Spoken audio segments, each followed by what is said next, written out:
All right. Welcome everyone to the Ubucon Europe 2019 Mashup show. Maybe let's start by introducing ourselves. My name is Marius Quabeck. I represent Nerdzoom Media. And you are? I'm Diogo Constantino. I am from the Portuguese Ubuntu podcast. I am Rute Correia. I do the White Market podcast. I am Jan. I am from Ubports. I have nothing to do with any podcasts. I don't know why I'm here. Please You're just sitting here and look pretty, as always. Yeah. Tiago Rondo. I'm from the Poop, the Portuguese Ubuntu podcast. And I'm David Negreira from the Portuguese Ubuntu podcast as well. Great. So maybe to explain what this is, we've done similar shows over the last few years in last Ubucon Europes, and it's just a bunch of random podcasters who happen to be at the same place, and we try to record an episode talking about the event and maybe talking a bit about our highlights. With the introduction out of the way, maybe we can start with social events. I don't know if when you all arrived, but I think I was the earliest one. I arrived on Sunday last week. Oh wait, yeah, we were already there, that's not fair. But I arrived and Rudy, Joan and I went surfing on the beach Monday morning at like 7 a.m. Yeah, we thought it was a great idea in a pub drinking, and then we actually had to do it in the morning, which was less fun. But yeah, it was great. I managed to only fall down I should rephrase. I managed to keep standing on the board twice out of all the times I fell down and I hurt my wrist, so that's why I went out earlier. But the other ones kept going and for like 2 hours, and it was great fun. So that's my favorite social event. Who of you wants to continue? I really liked the Ubuntu birthday party. Yesterday. It was really nice. Everybody got together. I think it was probably the event that had more people. And so there was a lot of socializing, a lot of mingling with people that I hadn't had the chance to talk to or to just tease a bit. But yeah, I think that was my favorite. And included someone playing Happy Birthday on a bagpipes in a very small space, might I say. So we're gonna link the video to that in the show notes because Miguel, I think Rumpless got it recorded and put it on Twitter, and Miguel was like playing the bagpipes and you were singing all together, and it was like really frightening and then very cute thing to watch. So. Were you expelled after that? No. Perfect. The party continued. Yeah. And it made sure that only Ubucon Europe participants stayed in the pub after that. What about you, Diego? Well, I really enjoyed that party too. I think the amount of people makes the difference. It was really fun, but I'm also a beer lover, so the brewery visit was also very special to me. Right, and there were backpacks as well. Yeah. Okay. Maybe go, David? In terms of social events, I'm a bit sad that I could not participate more, but due to a bit of constraints from family and the place that I was sleeping in, I didn't participate much. I went to the brewery. I think that was my favorite one because I actually just went to the brewery and to the dinner at Utunnel. It was a very nice dinner as well. It was a bit less social in the sense that we were just there eating, basically, which is also a social thing. But yeah, definitely the beer and getting to see how beer is made, and the concert was also nice from the bagpipe players. And that was my favorite social night. It's difficult for me to choose one because we were preparing it and want every social event to be the best we could provide. But I think I'm going to choose something that's going to happen. It's the volunteers lunch today. It's not announced, just for volunteers, and it's the meaning of the closing of this door and everything's ending, and it's like the sort of chill out. So I think Wait, you gave me a volunteer t-shirt even though I wasn't a volunteer. Does that mean I can come? Yeah. You can eat the t-shirt. Oh. Okay, let's go for pizza then. If you want. We have a room for 2 more if you are both welcome there. Well, but these people, they probably want to come too, so then... But not the whole audience, please. No, not please behave. I'm not sure we have enough space. Jan, what about you? I know it's really lame if I say Ubuntu birthday party too, because everybody else said that as well, basically. So yeah, but it was really cool. It was a really cool bar as well. Mm-hmm. Really like a lot of things going on and some other people as well who asked, okay, what are you guys doing here? So it was really cool. Okay. So maybe to mention some of the other social events, there was the warm-up party at the Chalet. Well, those. Okay. The co-working space, which we are going to talk about later on when we talk a bit about the organization and all of the things that you did to make Ubucon happen. I think my favorite social event was the Hops and Brew Pub tour as well, and the bagpipe music was quite a lot of fun. Okay, should we move over to talks? I think almost all of us did some presentations at this event this time. You certainly did a few, man. Maybe you want to start with what you did? Oh yeah, I did way too much. So I had the problem that I couldn't convince too many people of the core team to come because they had other engagements. So I thought, okay, screw it, I'm gonna do 4 sessions. And that was maybe a little much. Right, so I did 2 workshops, one where we did some QA testing for Ubuntu Touch for the next release, which is due to land in 2 weeks maybe, and one where we did some hacking on the installer. So yeah, that was fun. Then we did a short lightning talk about the installer, just to get the word out there, and the long talk, the main one, just general about Ubuntu Touch. So yeah, that was fun for me, but it was maybe a little much. So next one, maybe I'll scale it down step by step. So next year it's 3, then 2, and then 1. I mean, I was already stressed out enough with only having one talk and this Mashup show, well, not so much about the Mashup show, but about my talk, that I didn't participate in most of the social events so that I could prepare my slides, which I put off until the last possible moment. Right. And you did like 4, that's like...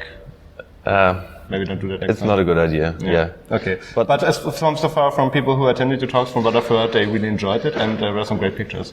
And what was really great for me is how many other Ubuntu Touch specific, I mean, of course, normal Ubuntu talks are also great and amazing, but Ubuntu Touch had for a while really to fight to get recognition, and on this event, nobody will go home and think, okay, where was Ubuntu Touch there? So that was really great.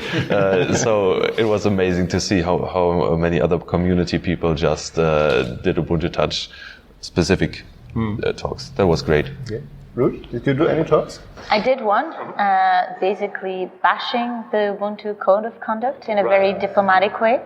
I think it was diplomatic. But yeah, it went okay, and it was interesting to see that I wasn't alone in this thought, that maybe we should rework it. But I was on 2 of Jan's talk, and it was really interesting because I don't use Ubuntu Touch. I want to, but it's a foreign thing to me. It's very dangerous for me. I'm gonna break my phone. I'm never gonna be able to use it. Exactly. But it was really cool to be at the auditorium on Saturday morning because it was all about Ubuntu Touch, and I got a really nice view of the thing. And maybe my phone will not explode. Maybe I will not kill myself while trying to install it. Yep. So we'll see. But I really liked the talk yesterday. It was about open source in public administration. So how there are some people that work in city councils and they try to push open source, and they do a really hard work trying to change minds and to change habits, and trying to get schools to use open source, and just a lot of public money, public code, I guess. Exactly. Yeah. And she finished her presentation with public money, public code, which was really cool. But she's just a worker there. She has no decision power. But it was really good to see that in the trenches, people are fighting for open source, and that was really, really, really cool. Awesome. And the guy that's still in the auditorium talking about emergency situations, and it's a volunteer group, and they help in catastrophes, climate crisis, any type of crisis really, and they fixed some of their problems with open source.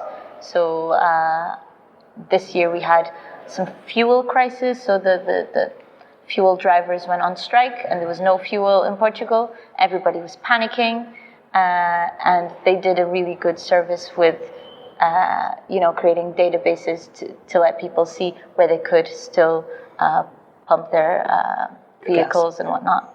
And that's really cool, and how they used open source to fix the problems that they had, because Google Forms is not good, kids. Don't use it. Let's not talk about what we used to this event. Okay. You did a talk as well. I did something a bit different. We did an open meeting of the Ubuntu Europe Federation, which is an association of Ubuntu communities across Europe, with the goal of sharing resources and just do things together, getting scale economy benefits and things like that. So it was supposed to be an open meeting with community participation, but we ended up being mostly just the board members. So we ended up talking about more specific board issues, because we hadn't had a proper meeting in a very, very, very long time. But you were able to get some work done. Yeah, we ended up making some decisions. So we got some proposals on the table, and soon we'll have an online meeting with the board and continue the work a bit faster. Great. David? For me it was a bit weird in terms of talks, in the sense that I was supposed to give 2 talks, actually a talk and a workshop about LXD. And at some point, a bit before the conference started, I got in contact with Simos Xenitelis. I hope I'm saying his name correctly. He's a guy from the community, from the LXD community. He's super active. He has tons of blog posts about LXD. He's helping a lot of people, and of course I could not say no in case he wanted to participate. So at first he wanted to do only the workshop, and then I told him, hey, let's do also the slides. And then at some point here during the conference, I just sit down with him to try to discuss the slides and everything. And because I'm part of the organization, and as you guys might see me with a laptop on my hands running around from room to room to fix stuff or to do some other things, I did not have the heart or the soul to make a workshop and presentation, because I had to actually organize the whole Ubucon thingy, so I could either do one or the other. So I agreed with Simos that he would do both the talk and the workshop, which I'm very thankful that he could take it up. So unfortunately I was also not able to see the talk and workshop, but fortunately we have everything recorded, so I will check it later. From the ones that I saw that I could sit for half an hour looking at talks, I actually enjoyed the one from João Cavaleiro. He works for SUSE, and he did a talk about Uyuni, which is an infrastructure management thingy. That was very interesting. I also liked the talk from Puppets from Carlos. It was also nice. And from the rest, I think I will have to see it on the recordings after we get back and we do the post-production. Then I'm looking forward to see the one that Rute already mentioned with the public. Doing the open source on the Portuguese government stuff in Seixal, and the VOST as well. I'm also very curious to see those 2 talks. I have initially submitted 4 talks. The opening session and the closing session doesn't count. Then is the birthday, the 15th birthday of Ubuntu, because it's like a joint venture with Nick Vidal. He was constructing something very, very, very nice, but he couldn't make it.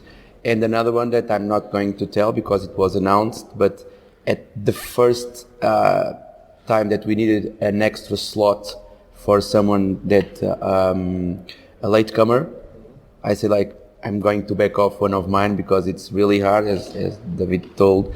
It's very hard to be in the core organization of an Ubucon this big, and to have submit not 4, not 3, but just 1 talk. It was like crazy.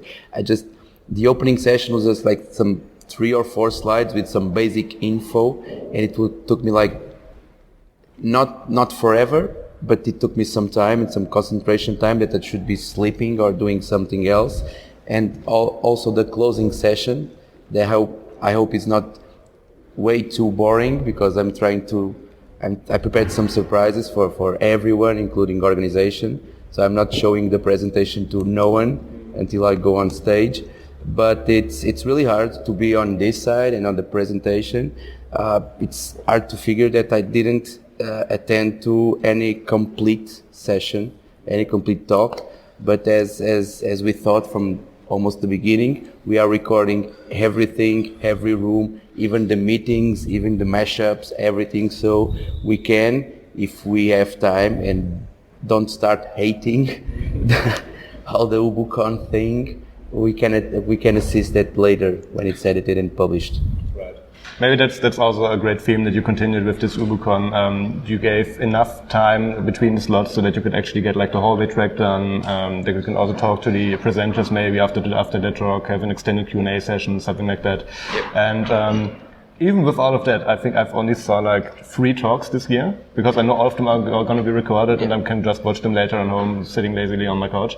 And I really took my time this time to reconnect with a few people and met new people. Event. Yes, that doesn't really say that they shouldn't have come to the talks, because that's one of the maybe we can just go over to the organization part. You said earlier, or you said to me earlier, that you didn't want to live stream the talks because you want people to actually come here, which I think is a great approach, and that really worked. And Jan has to give someone his phone back. Do you want to do that now? Okay, so maybe let's switch over to the organization part. Can you tell us a bit about the venue that we're sitting in here right now? The venue is like a very old building, actually 2 buildings with 2 different organizations. So for us it's just the Ubucon venue, but it's like the Centro Cultural Olga Cadaval from one side. Then we pass the balcony, the glass balcony. It's like the Art Museum of Sintra, where we're standing right now, with very valuable paintings on the wall and very beautiful backgrounds for making video interviews and stuff, or just recording mashups. The lighting is also very good. Yeah. So I really enjoy the lighting on these rooms. But when we provided this venue, we just had one meeting with people from the auditorium part, the Olga Cadaval, and they make all the arrangements so that we can be here also, because they didn't have the amount of rooms we needed for our planning. We needed 4 rooms, and they with the dimensions we needed, they just have 2, the S1 and the A1, the auditorium and the room number 1, the Bionic. I don't know the name, I just know the number, sorry. Disco, thank you. Yeah. Then we had 2 more, and we just found these beautiful rooms, not the best acoustic, but it's beautiful rooms. And it was basically this. There was some institution that believed 2 individuals that we wanted to bring lots of people here and make the best Ubucon Europe ever. And they believed us a year ago, and I think it's went in really nice. I think so far you succeeded, yes. Yeah. We're going to come back to that. You've also got logged in many sponsors that I didn't expect. You got a discount code for Chapter Portugal. You got a co-working space at the chalet where I spent all the week, and there are people standing over there giving strangers coffee from the HQ. It was really confusing because they were just standing there all day. Can you tell us a bit about how did all of this sponsorship come together? How long was it, or how long did the planning took? I will start by the easiest one, is Chalet 12, because we organize their Ubuntu hours regularly for the past year. So they came to us, so we want them to be here as partners, but they came to us saying we want to be part of it. Because one thing that I feel, and it's not just me, when I go somewhere and I stay at an Airbnb and it's announced that there's a working desk, it's not normally a desk, it's just some wood piece of, not even for the laptop sometimes. So we want to provide conditions for people to work outside the halls, So this was like walking distance, 2 minutes walk, and you are in a very nice desk with good Wi-Fi, with a printing machine if you want, and yeah. Beautiful building as well. Beautiful building also, yes. So that was the easiest part, and they wanted to make some promotion also. So you're going to help us promoting, so it's not perfect. And maybe we should also mention that Nuno, the guy who's like in charge of the hot disking and all of this, is really, really helpful and so welcoming. So it was really great because thanks to that, I could actually spend more time here than back at the Airbnb because I had to get some work done this week. So that was a really great and welcome addition. Thank you for that. Perfect. Thank you. Then came Tap, from the one that you mentioned. Then came Tap. Tap was like not our fault here. It was one of the core organizers that have some doors opened already from previous events. Let me see if it's here. It's not here, no. But it's Lopo that has the door open. It's just like get the phone. So like, can you provide us the same that we provided earlier to some other events? And they just said yes. Make the logo utilization conditions, and it's just perfect. It was the main, not the main issue, but the small issue was that we arranged the partnership too close to the conference, so some people have already booked the flights. So Delta Q, how did that happen? And Delta Q is the funniest. It was my fault because we want to provide it lots of stuff free, and most of us at least drink lots of coffee, and Portugal is well known for good coffee, good cheap coffee. Even better if it's free coffee. So one of my oldest daughter's colleague's father works at Delta Q, and once in a birthday party, while kids were playing, I was like, "Come here, I'm organizing something. You want to hear about it?" It was start like that, and it was fixed like 2 months before the Ubucon, but no one actually called me. The guys just continuously saying that it's all fixed, it's all taken care, we are going to be there, but no one called me, no email, no nothing. And then they just showed up? And at the organization meetings, we just say like, it's going to happen without the coffee, so it's not really an issue, but we continue our normal preparations, and on Monday, I received a call with like 4 or 5 questions like where the schedule and the amount of coffee that we will be providing. And on Wednesday they were here mounting setting up the machines, and with two young machine operators that serve us great coffee for the 4 days. So it was really lucky to know the right guy at the right place. Yeah. Can I just say that it was a huge relief for me when I saw that 2 people were going to be serving coffee, because this is just audio and people might not know, but there are 3 coffee machines that are right in front of this huge painting, and they're standing on top of these very narrow columns. And when I saw it on Wednesday, I thought, this is going to be a disaster. This is going to be an absolute disaster. The machine is going to fall in the first half an hour, and it's going to splash the painting with coffee, and it's going to be a nightmare. You're not Portuguese, right? No. You don't know how Portuguese do it? I am Portuguese. Are you? But yeah, then when I saw the 2 people were serving coffee, I was like, oh, then it's fine. It's going to be fine. It's all good. It's going to be done by professionals. You're not allowed to touch the machine.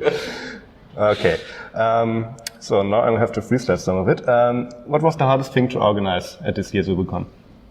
If you have to put out like your finger on one thing. I have a slide for that. So just, yeah. Well, but there are already like a few people listening here, and the show is going to come out later. So let me try to recap, because I was doing the slides yesterday really late.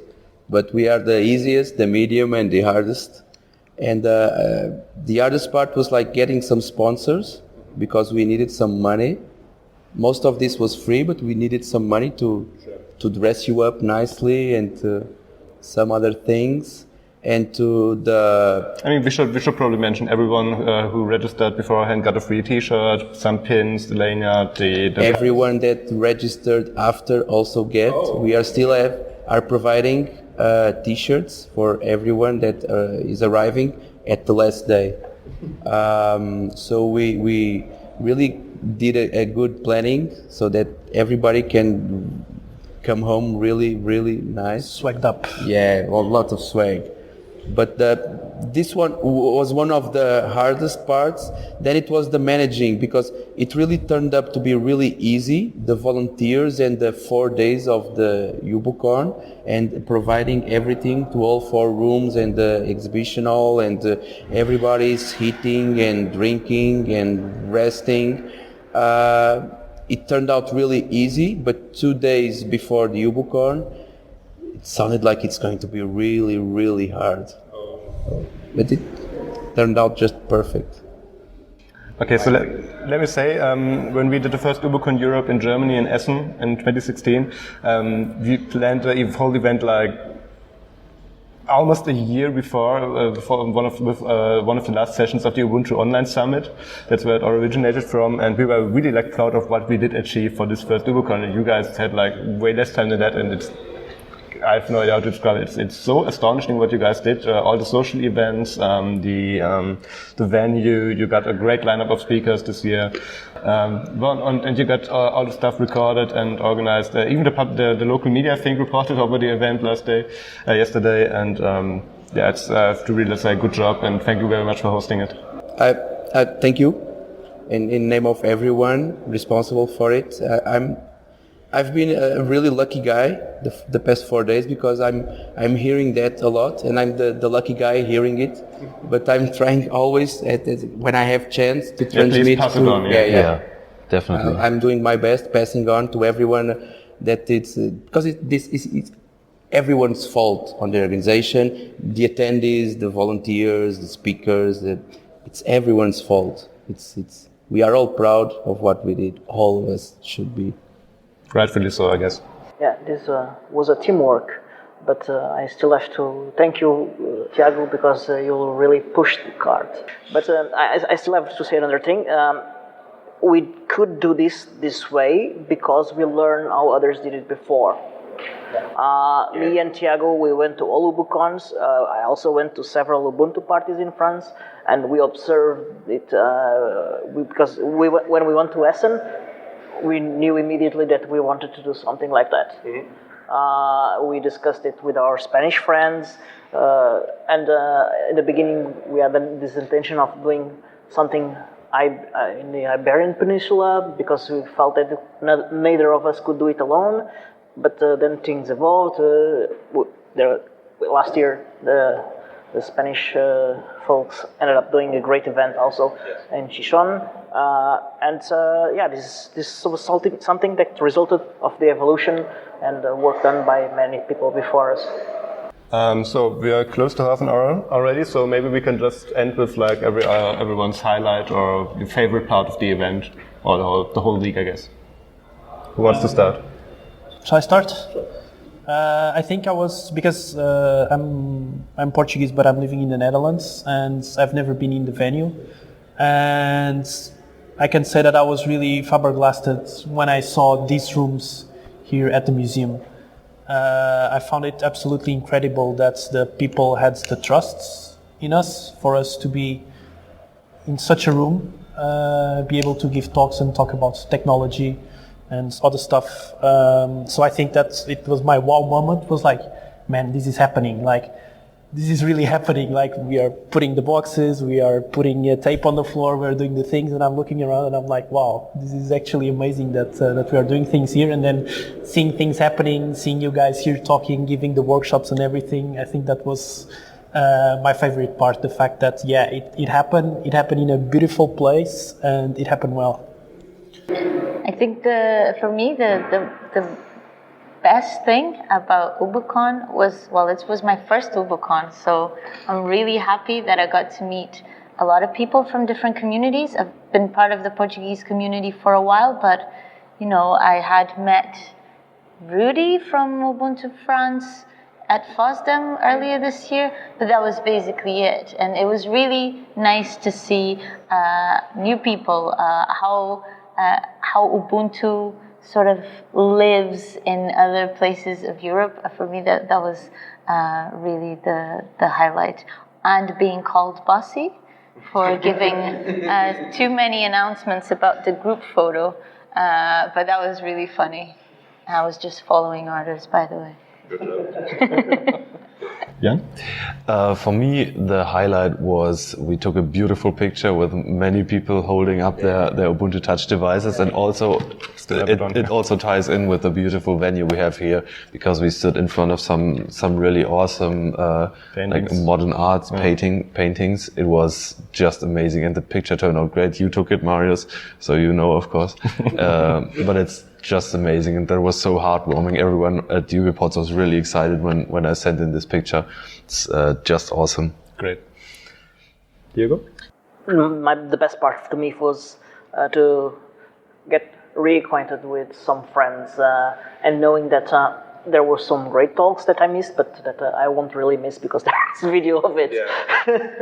So yeah, that was the best part for me. Okay, so my favorite part was reconnecting with many people that I've seen earlier, that I've seen at other Ubucons or other Linux and open source events, and having way too much really good food over the phone, way too much sushi, now that I think of it. And yeah, most of the social events that I went to were really great organized, and I had really much fun there, and I really hope so that we can do this next year somewhere else. So, do you have another favorite thing? My favorite thing, yes, I have. And for me, the favorite thing was like the background. This was Wednesday, when we thought we didn't have enough volunteers to set this up. And I started here really early Wednesday, and people started arriving. And I said, we don't have work for all these people anymore. So just stay, chill, hang out. If we need anything, we're gonna reach you out. So for me, the best part was definitely Wednesday, when we set it up and we see like getting this thing working. I leave the venue Wednesday with a feeling that it's going to be awesome. Yeah, for sure. But it was just on Wednesday that I was positively sure that it's going to happen, because if we have talked on Tuesday, it's like maybe I wouldn't tell you that, but I was thinking about let's say if it's going to work the way we want it, and it was like, yeah, really nice. Awesome. Okay, so thanks to David, Rute, Diogo, Thiago, Jan, and let's do this next year. Yes, See you. Thank you. Thank you. Bye. Bye.